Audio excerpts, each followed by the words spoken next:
बलशाली व्हायला लागले. 2024 पर्यंत या बैठकीची वज्रमूळ कायम राहील असं वाटतंय का तुम्हाला? आता महाराष्ट्रातली लोक पटनामध्ये वज्रमूठ बांधायला गेलेली आहे. ते पटनातनं इकडे आल्यानंतर पुढच्या 8 दिवसात कळलं ती महाराष्ट्रातली वज्रमूठ स्थिर राहणार आहे.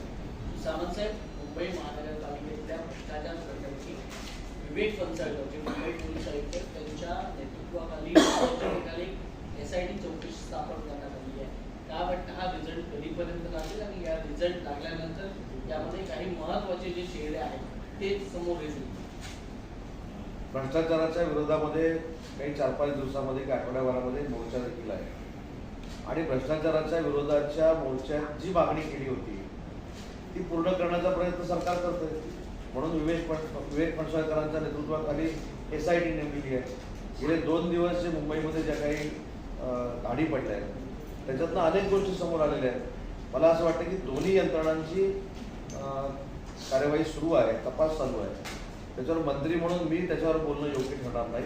परंतु ज्यांनी भ्रष्टाचार केला असेल, ज्यांनी अनियमितपणा केला असेल, ज्यांनी फेवरमधल्या लोकांना टेंडर दिलं असेल, ज्यांनी 2000च्या नोटा स्वतःकडे ठेवल्या असतील, त्यांचं काय करायचं नाही करायचं तर यंत्रणा ठरवतील. पण चांगलं झालं तर ते माझ्यामुळे झालं आणि वाईट झालं तर ते शिंदे फडणवीसांमुळे झालं ही सांगण्याची प्रवृत्ती ही जनतेला झालेली आहे. राज्यातल्या मुख्यमंत्र्यांना चिंदी मुख्यमंत्री म्हणून म्हणतात. मुख्यमंत्री हे जबाबदार पद आहे, तसं पाहता याकडे काय म्हणतात चिंदी मुख्यमंत्री म्हणून काल आदित्य ठाकरे यांनी चिंदी मुख्यमंत्री म्हणून उल्लेख केलेला आहे. मुख्यमंत्र्यांचा उल्लेख केला आहे. राज्याचे एक लक्षात घ्या की स्वतःचा कंट्रोल सुटत चालला, की स्वतः डिप्रेशनमध्ये यायला लागलं, की स्वतःचं अस्तित्व टिकवण्यासाठी ज्यावेळी धडपड होते त्यावेळी अशा पद्धतीचे चिंदी, गद्दार, ओके, काही लोक डुक्कर पण म्हणतात, काही लोक अजून काय म्हणतात, हे शब्दप्रयोग सुरू होतात. त्यांची स्वतःच्या अस्तित्वाची धडपड चालू आहे अशाने ही वक्तव्य केलेली आहे. एकनाथजी शिंदे महाराष्ट्राच्या जनतेचं प्रामाणिकपणानं काम करत आहेत. उपमुख्यमंत्री देवेंद्रजींनी काम करत आहेत. म्हणूनच सकाळचा 15,000 कोटीचा MOU आम्ही करू शकलो. जे टीका करतायत त्यांना भरपूर वेळ आहे, भरपूर मोकळा आम्ही त्यांना केलेला आहे 10 महिन्यापूर्वी. त्याच्यामुळे या टीकेच्या संदर्भात जनता मतदानानं उत्तर देणार. सर, ज्या प्रकारे ईडीच्या रेटस्पोर्ट चालू आहे, SIT नेमली जाते, ते सुडाचं राजकारण आहे किंवा ज्या संस्था आहेत त्यांचा दुरुपयोग करते हे सरकार असं आरोप केलं. मी याच्यावर उत्तर देण्यापेक्षा महाविकास आघाडीतल्या एका नेत्यानं काही दिवसांपूर्वी याच्यावर स्टेटमेंट दिलेलं होतं की जर याच्यामध्ये आपण नाही आहोत, याच्यामध्ये आपण काहीच केलेलं नाही तर घाबरण्याची काही आवश्यकता नाही. हे मी म्हटलेलं नाही. तुम्हीच आठवून बघा की तुमच्याच माध्यमातून महाविकास आघाडीच्या नेत्यानं असं सांगितलेलं आहे. त्याच्यामुळे महाविकास आघाडीचे नेते जर असं सांगत असतील तर मला असं वाटतं की याच्यामध्ये अजून मला उत्तर देण्याची आवश्यकता नाही. पण कुठेही कोणावरही दबाव आणून काही करण्याचा प्रश्न येत नाही. ज्यांनी ह्या गोष्टी केलेल्या आहेत त्यांना सामोरं जावं लागेल. मणिपूरच्या विषयावर सर्वपक्ष बैठक अमित बोलवलेली आहे. मुख्यमंत्री त्या बैठकीला उपस्थित राहणार आहेत का आमच्याकडे? मला त्याची काही कल्पना नाही. माहिती घेऊन सांगितलं तर योग्य आहे. मंत्रालयात नाईट शिफ्ट लावण्यात येणार आहे अशी माहिती समोर आली आहे. ही नाईट शिफ्ट अधिकाऱ्यांवरती म्हणजे अधिकाऱ्यांना नियंत्रण ठेवण्यासाठी केली जाईल याबद्दल काही नाही. मला नाईट शिफ्ट मंत्रालयामध्ये होणार आहे नाही होणार आहे अशी काही अजून कल्पना नाही. पण ती नाईट शिफ्ट जर होणार असेल तर त्याचं कारण काय, त्याचा सरकारला काय फायदा होणार आहे, जनतेला काय फायदा होणार आहे याची माहिती घेऊन नक्की मी बोलेन. परंतु याची सध्या तरी मला काही कल्पना नाही. ऑपोजिशनची जी मीटिंग आहे भरण्यात त्याच्यामध्ये उद्धव ठाकरेंनी असं सांगितलं आहे की BJPला रोखण्यासाठी मी कुठलाही त्याग करायला रेडी आहे. त्यांचे हा स्टेटमेंट आपण कसं तर त्या स्टेटमेंटचं विश्लेषण मी केलं ना की मी सांगितलं त्याचं विश्लेषण की ज्या वंदनीय बाळासाहेबांनी 370 कलम हटवावं किंवा 1 दिवसासाठी जर मी पंतप्रधान झालो तर 370 कलम मी हटवून दाखवेन किंवा हटवणाऱ्याचं समर्थन करेन असं वंदनीय बाळासाहेबांनी सांगितलं. आणि 370 कलम हटवणाऱ्या व्यक्तीला हटवण्याचा प्रयत्न काही लोक करतायत हे देशाच्या समोर आले. संयोजक नेमण्यात यावा या विरोधी पक्ष नेत्यांच्या या सगळ्या बैठकीमध्ये असं ठरलं, परंतु त्याच्यावरती कुठलाही निर्णय होऊ शकलेला नाही. पुढची बैठक शिमल्याला बोलवली. मला असं वाटतं की संयोजक नेमण्यापेक्षा पंतप्रधान पदाचा उमेदवार त्यांनी जाहीर करावा. जी काही मिटिंग झाली ना आता, त्याच्यामधनं संयोजक कशाला पाहिजे, समन्वयक कशाला पाहिजे, जो देशाचं नेतृत्व करू शकतो त्याचं नाव जाहीर करावं ना. एवढं मोठं पटनाला बॅनर बिनर लावायचे, एवढी सगळी यंत्रणा तिकडे न्यायची, तिकडे पोलिसांना त्रास द्यायचा. ज्यांनी भाजप बरोबर सत्तेमध्ये बसले होते 5 वर्ष, त्याच्यानंतर 2.5 वर्ष बसले, ते निमंत्रक म्हणून तिथे, त्यांची काय गॅरंटी ते परत भाजप बरोबर जाणार नाही. त्यामुळे माझं असं म्हणणं आहे की आज माझ्यासारखा कार्यकर्ता जो राजकीय पक्षामध्ये काम करतो, तो सकाळपासून विचार करत होता की बाबा आता 4 वाजले, आता तरी पंतप्रधान पदाचा उमेदवार जाहीर होईल, 4:30 वाजले पंतप्रधान होईल. तर समन्वय कशाला पाहिजे?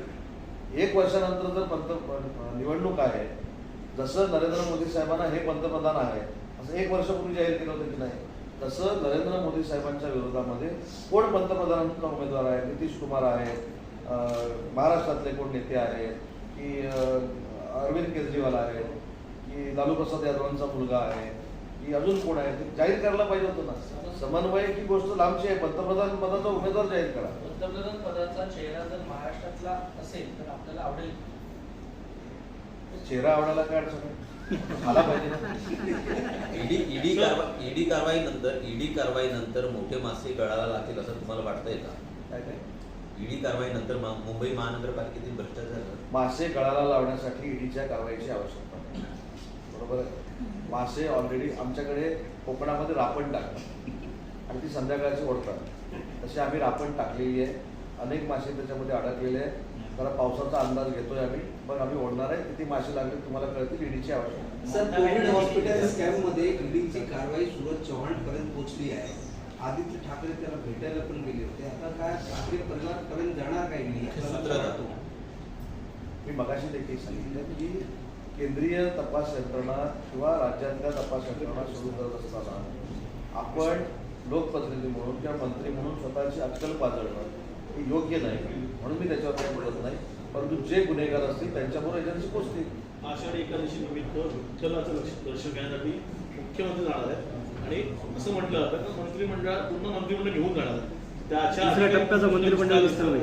नाही, मला असं वाटतं की आषाढीच्या पूजेच्या अगोदर काल मी जो पुण्याचा उल्लेख केला, म्हणजे मी गतिमान शासन आणि कमिटमेंट पूर्ण करणारं शासन का म्हणतो, तर जो 1500 कोटीचा प्रकल्प आम्ही देऊ आळंदीसाठी करतोय, वारकऱ्यांच्या मागणीसाठी करतोय, तो आमच्या दृष्टीनं महत्वाचा आहे. आषाढीला स्वतः मुख्यमंत्री जातीलच, त्यांनी आम्हाला बरोबर दिलं तर आम्ही पण जाऊ, शेवटी विठुरायाच्या चरणी आम्ही जाणार आहोत. परंतु तिथं जाऊन नमस्कार करत असताना आम्ही जे विठ्ठलाकडे येणारे वारकरी आहेत त्यांची इतक्या वर्षाची 30 वर्षापूर्वीपासूनची मागणी पूर्ण करू शकलो, त्याचा आंतरिक समाधान आम्हाला तिथे गेल्यावर वाटतं. उद्या शरद पवार आणि सीएम एकनाथ शिंदे एक मंचवर येऊ शकता. मराठा मंदिरचे जे कार्यक्रम आहेत त्याच्यामध्ये शरद पवार साहेबांनी इन्व्हाइट केला होता. आज पटनामध्ये आहे शरद पवार, उद्या सीएम बरोबर आहे. कसं तुम्हाला काय वाटतं? मला असं वाटतं की मराठा मंदिर ही संस्था, याचा मी माझी विद्यार्थी आहे, मी देखील त्या कार्यक्रमाला आहे. तो संस्थेचा प्रश्न आहे, संस्थेचे पवारसाहेब अध्यक्ष आहे. जसं मी विश्वस्त म्हणून अखिल भारतीय नाट्य परिषदेवर काम करतो, ते देखील विश्वस्त आहे. मला असं वाटतं की सामाजिक आणि शैक्षणिक संस्थांमध्ये राजकारण बाजूला ठेवून एकत्र येणं हा महाराष्ट्राची संस्कृती आहे. काही लोक अशा कार्यक्रमाला पण येत नाही, ते दुर्भाग्य आहे, दुर्दैव आहे. पण हा कार्यक्रम शिक्षणाचा कार्यक्रम आहे. शिक्षणाला आम्ही कसं पुढे नेणार आहोत? मराठा मंदिर सारखी संस्था, म्हणजे मी ज्या गावातनं लहानाचा मोठा झालो, पालीगाव, तालुका जिल्हा रत्नागिरी, त्या ठिकाणी त्या हायस्कूलमध्ये मी शिकलो, त्याचा मला अभिमान आहे ना. पण त्याचे अध्यक्ष योगायोगाने शरद पवार साहेब आहेत. त्या कार्यक्रमाला मी जाणार आहे आणि त्या कार्यक्रमाला जर मुख्यमंत्री आले तर तो राजकीय कार्यक्रम होता, तो शैक्षणिक कार्यक्रम आहे. आणि शैक्षणिक संस्थेला 75 वर्ष ते 100 वर्ष पूर्ण होत आहे, म्हणून जर कार्यक्रम असेल आणि त्याच्यातून दोघे एकत्र आले तर नवल वाटण्याचं काही कारण नाही. सर, हिंदी में करना है? सर, आप पहले अपने हिसाब से बोल दीजिए. एक म्हणजे आज सकाळी 11:30 वाजता माननीय राज्याचे उपमुख्यमंत्री देवेंद्रजींच्या नेतृत्वाखाली, देवेंद्रजींच्या अध्यक्षतेखाली मेसर्स रेन्यू पॉवर त्या दिल्लीच्या कंपनीशी 15,000 कोटीचा MOU हा सह्याद्री अतिथीगृहामध्ये पार पडला. या कंपनीद्वारे 10 gigawatt polysilicon, 6 gigawatt wafer, 1 gigawatt module अशा पद्धतीचं मॅन्युफॅक्चरिंग आहे. त्याच्यातनं जवळजवळ 8 ते 10 हजार युवकांना युवतींना डायरेक्ट इनडायरेक्ट रोजगार मिळणार आहे. हा प्रकल्प नागपूरमध्ये होणार आहे आणि याच पद्धतीचा प्रकल्प कोस्टल बेल्टमध्ये व्हावा यासाठी आम्ही प्रयत्नशील आहोत. या MOU मध्ये अमित पैठणकर जे अध्यक्ष आहेत कंपनीचे, रिन्यू पॉवर प्रायव्हेट लिमिटेडचे, ते उपस्थित होते. श्री मार्कस नावाचे त्यांचे प्रतिनिधी आहेत, ते देखील उपस्थित होते. आणि हा MOU करत असताना सोलारवरचा देशातला अशा पद्धतीचा हा पहिला प्रकल्प आहे.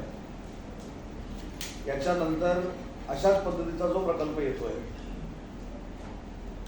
त्याची इन्व्हेस्टमेंट देखील ही आपल्याच म्हणजे डोमेस्टिक इन्व्हेस्टमेंटच आहे. त्याची इन्व्हेस्टमेंट देखील 15 ते 20 हजार कोटी रुपये आहे. आणि याच्यातनं बेरोजगारी दूर होण्यासाठी प्रयत्न होईल. काल मी पिंपरी चिंचवड MIDCच्या कार्यक्षेत्रामध्ये वारकऱ्यांची जी मागणी होती देहू आणि आळंदीच्या, जी मुख्यमंत्र्यांकडे त्यांनी बोलून दाखवली होती, त्या पार्श्वभूमीवर मुख्यमंत्र्यांच्या आदेशानं त्या ठिकाणी बैठक घेतली. आणि मला सांगताना आनंद होतोय की इतक्या वर्षाचा पवना नदी आणि इंद्रायणी नदी याच्यामध्ये जे पोल्युशन येतंय, मग त्याच्यामध्ये MIDC असेल, इथल्या स्थानिक स्वराज्य संस्थांचं प्रदूषण असेल, याच्यासाठी कालच कन्सल्टंट नेमून आम्ही DPR करण्याच्या सूचना दिलेल्या आहेत. हा 2 ते 3 वर्षाचा प्रकल्प असेल. किमान 1200 ते 1500 कोटी रुपये MIDC, PMRDA, महाराष्ट्र शासन, कुडा महानगरपालिका, पिंपरी चिंचवड महानगरपालिका आणि इंडस्ट्रीज असे एकत्र येऊन जी वारकऱ्यांची गेली कित्येक वर्षापूर्वीपासूनची मागणी होती ती पूर्ण करण्यामध्ये आम्हाला मूर्त स्वरूप आलं आहे. आणि त्याचं टेंडर नोव्हेंबर ते डिसेंबर या कालावधीमध्ये व्हावं अशा देखील सूचना देण्यात आलेल्या आहेत.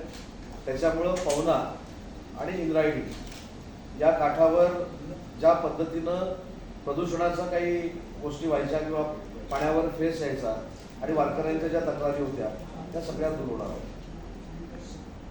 अजून एक काल आम्ही निर्णय घेतला. मला देखील आपल्या सगळ्यांना विनंती करायची की महाराष्ट्र शासनाच्या उद्योग विभागाचं एक केंद्र महाखादीचं हे पुण्यामध्ये आहे. आणि मी मला भाग्यवान समजतो की आतापर्यंत झालेल्या उद्योग मंत्र्यांमध्ये मी पहिला तिथे जाणार होतो. तिथली सगळी परिस्थिती बघितली. ज्या संस्थेचा टर्नओव्हर 20 कोटी रुपये होता त्या संस्थेचा टर्नओव्हर सध्या 1 कोटी रुपयावर आलेला आहे.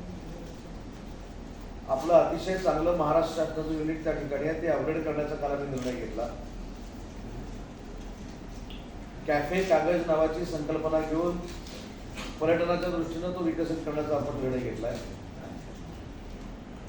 आणि हँडमेड पेपर प्रोडक्ट त्याचं राष्ट्रीय केंद्र जे करायचं होतं ते राष्ट्रीय केंद्र हे रत्नागिरीमध्ये करण्याचा आम्ही निर्णय घेतला. आणि त्याच्यासाठी 1 एकर जागा ही आम्ही रत्नागिरीच्या MIDC त्यांना देतोय. MIDC आणि महाखादी म्हणजे खादी ग्रामोद्योग त्यांच्या जॉईंट व्हेंचरमध्ये हा उपक्रम आम्ही राबवणार आहोत. प्रोजेक्ट जरी 10 ते 15 कोटी रुपयापर्यंतचा असला तरी त्याच्यातनं किमान 200 ते 250 महिलांना रोजगार निर्माण होणार आहे. आणि पर्यटकांसाठी असेल किंवा परदेशातल्या लोकांसाठी असेल, आपल्या हातानं कागद बनवण्याची जी काही टेक्निक आहे ते कशा पद्धतीचं आहे ते देखील विकसित होईल. आणि वेस्टेज जे आहे म्हणजे जे टेलर लोक काम करतात त्यांच्याकडचा उरलेला कापड असेल, कागद असेल, रद्दी असतील आणि त्याच्या पलीकडे जाऊन जलपर्णी जी असते त्याच्यावर देखील कागद निर्मितीचा प्रयोग आम्ही रत्नागिरीमध्ये करणार आहोत. जेणेकरून स्वच्छतेला या प्रोजेक्टचा फार मोठा हातभार लागणार आहे. तर असे निर्णय काल आम्ही पुण्यामध्ये देखील घेतलेत. आज MOU देखील झालेला आहे. या संदर्भात आपल्याशी चर्चा करायची होती. आणि दुसरा जो विषय आहे तो आपल्या सगळ्यांनाच माहिती आहे, तो राजकीय आहे. की पटनामध्ये सगळे कौटुंबिक पक्ष हे एकत्र झालेले आहेत. आणि हे कोणाच्या विरोधात एकत्र झाले तर पंतप्रधान नरेंद्र मोदी साहेबांना पुन्हा पंतप्रधान व्हायला द्यायचं नाही हा एक कुटील विचार डोळ्यासमोर ठेवून हे सगळे एकत्र आले. त्याला मी कौटुंबिक पक्ष किंवा फॅमिली पार्टी का म्हणतो? 90% पक्ष जर बघितले तर सगळे घराघरातले आहेत. आणि हे सगळे घरातले जे पक्ष आहेत ते घरातले पक्ष एकत्र येऊन जे सर्वसामान्यांचे पंतप्रधान झालेले आहेत त्यांच्यावर टीका करणं, त्यांना बाजूला करण्यासाठी एकत्र येणं, अशा पद्धतीचा कुठली डाव पटनामध्ये खेळत आहे.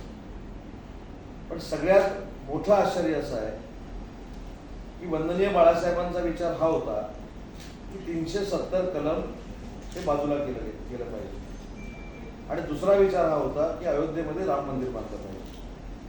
परंतु हे करत असताना कुठच्याही जाती धर्माबद्दल वंदनीय बाळासाहेबांना एनर्जी नव्हती. 370 कलम ज्यांनी बाजूला केलं त्यांचं कौतुक करण्यापेक्षा 370 कलमाला ज्यांनी विरोध केला त्या काश्मीरच्या काही नेत्यांबरोबर महाराष्ट्रातले काही नेते बसले.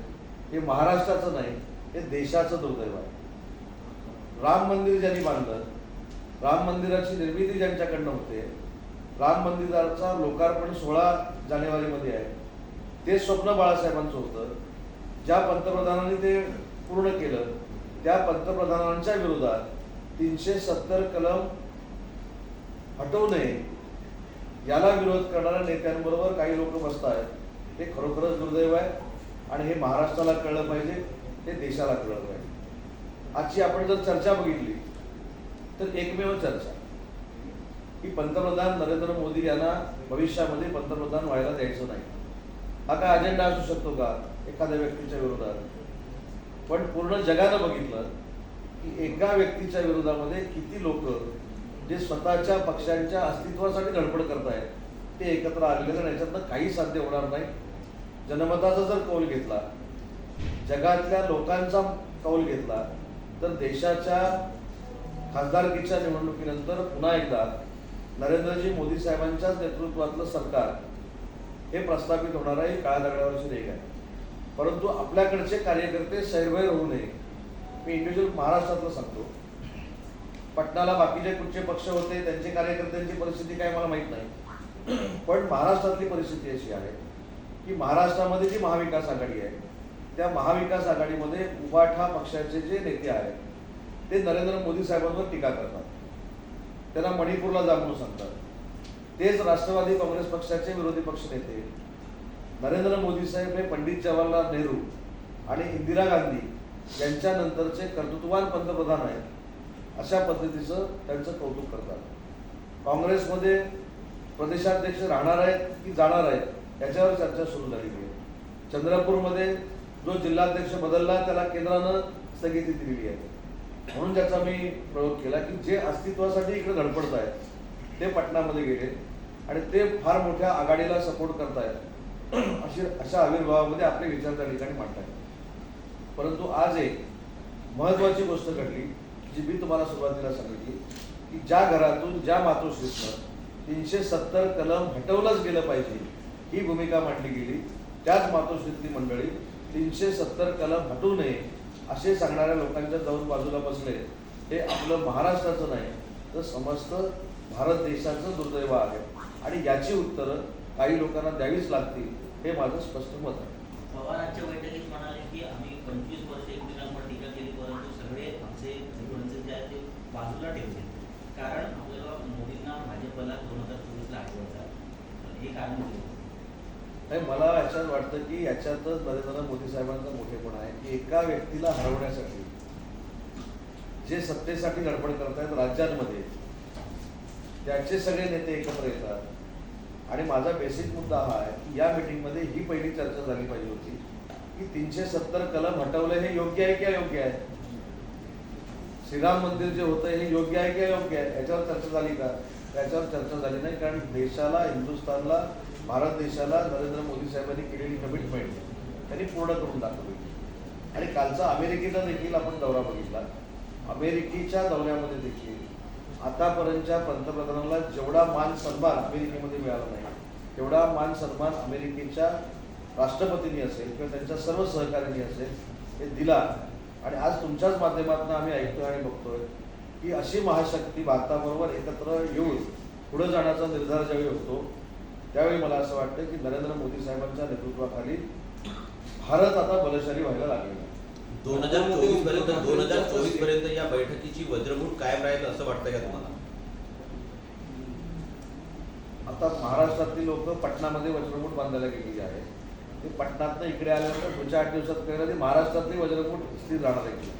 सावंतसाहेब, मुंबई महानगरपालिकेतल्या भ्रष्टाचार प्रकरणी विवेक कन्सल्टंट जे मुंबई पोलीस आयुक्त आहेत, त्यांच्या नेतृत्वाखाली त्या ठिकाणी SIT चौकशी स्थापन करण्यात आली आहे.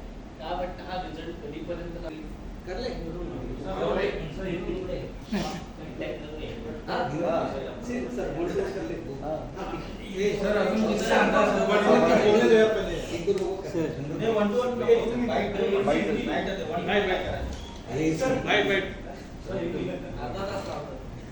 हो आणखी आज की पत्रकार परिषद जो है वो 2 विषय के ऊपर है. एक मेसर्स रेन्यू पावर जो दिल्ली की कंपनी है उसने नागपुर में माननीय उप मुख्यमंत्री देवेंद्र जी और मेरे उपस्थिति में जो MOU किया है वो 15,000 करोड़ का है और ये कंपनी के द्वारा 8,000 लोगों को रोजगार मिल सकता है, ऐसा ये MOU है. सोलार सेक्टर में देश में काम करने वाली और MOU करने वाली ही पहली कंपनी है. दूसरी बात जो पॉलिटिकल मैंने कही कि पटना में जो मीटिंग चल रही है वो मीटिंग में सब फैमिली पार्टीज इकट्ठा हुई है और उसमें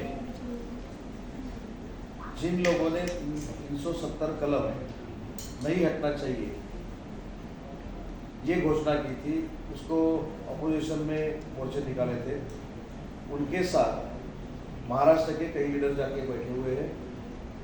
इसका जवाब महाराष्ट्र की जनता को और देश की जनता को देना पड़ेगा क्योंकि वंदनीय बालासाहेब ठाकरे ने अगर मैं एक दिन के लिए पंतप्रधान बन गया तो 370 कलम हटाऊंगा ये घोषणा की थी और उनके ही घर के लीडर आज 370 कलम हटाने से जो विरोध कर रहे थे उनके साथ बैठे हुए हैं. उसका जवाब देना पड़ेगा और ये मीटिंग से कुछ भी नहीं होगा. अगले MP इलेक्शन के बाद माननीय नरेंद्र मोदी जी ही पंतप्रधान बनेंगे, लेकिन उस बैठक में ऐसा कहा गया है कि समन्वयक या संयोजक लीडर करके बनाना चाहिए, लेकिन मेरा तो सुझाव ऐसा है कि उन्होंने पंतप्रधान पद का उम्मीदवार जाहिर करना चाहिए और ये उम्मीदवार कब होगा जाहिर होगा इसका जवाब भी देना चाहिए. सर, ममता बनर्जी ने कांग्रेस को ही खरी खोटी सुनाई आज की बैठक में. ममता बनर्जी ने कहा कि पश्चिम बंगाल में कांग्रेस के लोग हमारे खिलाफ धरना देते हैं, उन्हें अपना बड़ा दिल करना होगा और अगर सत्ता आना है तो सबको कहीं ना कहीं कॉम्प्रोमाइज करना होगा. तो आज की बैठक में ही शुरू हो गया वज्रमूठ कैसी रहेगी आगे. क्या ममता दीदी ने बोल दिया है कि कांग्रेस ने कैसा चलना चाहिए. अभी हर एक पार्टी का लीडर हर एक पार्टी को निर्देश देगा, आदेश देगा, गाइडलाइन देगा. अगर वो गाइडलाइन से पार्टी चलेगी तो ये वज्रमूठ वैसी रहेगी, नहीं तो ये वज्रमूठ ऐसी नहीं रहेगी. और मेरा ऐसा कहना है कि ये जो सब इकट्ठा हुए इसका परिणाम राजनीति में कुछ भी नहीं होगा. ममता बॅनर्जींचा पॉईंट फक्त एकदा मराठीत सांगितलं तर और हिंदी में आर्टिकल 370 पर उमर अब्दुल्ला ने भी इसी तरह केजरीवाल पर निशाना साधा है और कहा है कि आपका स्टैंड आर्टिकल 370 पर अभी भी क्लियर नहीं है. यही बात उद्धव ठाकरे को भी लागू होती है. नहीं, यही तो बात है कि 370 के ऊपर इसका कहना क्या है उन्होंने जाहिर करना चाहिए ना. उद्धव जी ने भी जाहिर करना चाहिए कि 370 कलम जो रद्द किया गया है वो अच्छी बात है, उसका वो समर्थन करते हैं नहीं करते. केजरीवाल साहब ने भी वो करना चाहिए, ममता दीदी ने वो करना चाहिए, नीतीश कुमार ने भी वो बोलना चाहिए. और ये सही बात है कि जो मीटिंग हुई है वो सिर्फ नरेंद्र मोदी साहब को हराने के लिए मीटिंग हुई है या कोई विचार देने के लिए हुई, ये भी देश को और महाराष्ट्र को पता चलना चाहिए. आज महबूबा मुफ्ती भी उसी बैठक में शामिल है और उद्धव ठाकरे कभी महबूबा मुफ्ती और उमर अब्दुल्ला के खिलाफ बयान करते थे.